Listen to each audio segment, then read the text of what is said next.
This ice is from the Viking Age, around the year 1000, also called the medieval warm period. We believe that in Greenland, the medieval warm period was about 1.5 degrees warmer on average than today.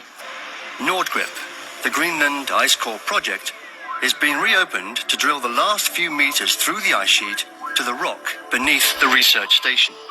The ice core, over 3 kilometers in length, has been hauled up to the surface piece by piece and contains important data on the history of the climate of the Earth.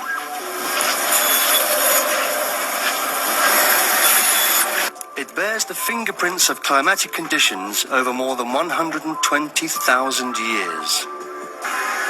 When we remove or drill the ice core, we leave a hole, and we insert a thermometer in the hole. We are able to map out the temperature through the 3-kilometer ice sheet.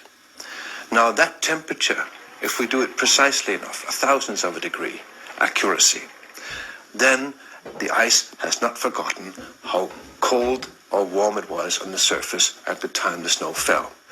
So, using those temperatures, we have been able to reconstruct the temperatures of the last 10,000 years. Here we have our picture of the temperature reconstructions that we have from Greenland in a graphical form. And if we go back along this axis, it's going back in time. This is the last 8,000 years we have plotted here.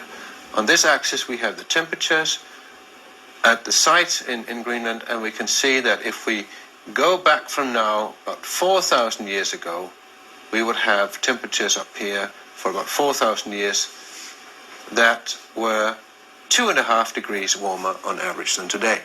Now, as we approach our time, we can see that in the period between 4,000 years ago and back to the period 2,000 years ago, which is actually the Roman age, the temperatures have been decreasing in Greenland by 2.5 degrees. Then the temperatures increased gradually up to a maximum point around the medieval warm period, we call it 1,000 years ago. And then temperatures declined and goes down to a minimum around 1650 AD, comes back up a little in the 18th century, and then around 1875 we have the lowest point in the last 8,000 years, right here, and that matches exactly the time when meteorological observations started.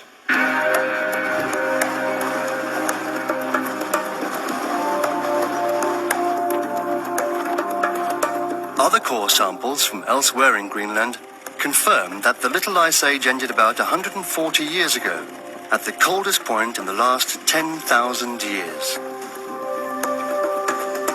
The natural, pronounced alteration of warm and cold periods back in time has also been confirmed elsewhere in the Northern Hemisphere.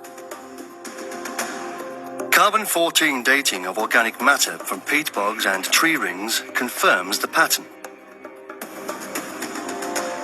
So do data from stalactite caves in China and measurements from North Africa. The problem is that I agree completely that we have had a global temperature increase in the 20th century. Yes, but an increase from what? Probably an increase from the lowest point we've had for the last 10,000 years. And this means that it will be very hard indeed to prove whether the increase of temperature in the 20th century was man-made or it's a natural variation. That will be very hard because we made ourselves an extremely poor experiment. We started to observe meteorology at the coldest spot in the last 10,000 years.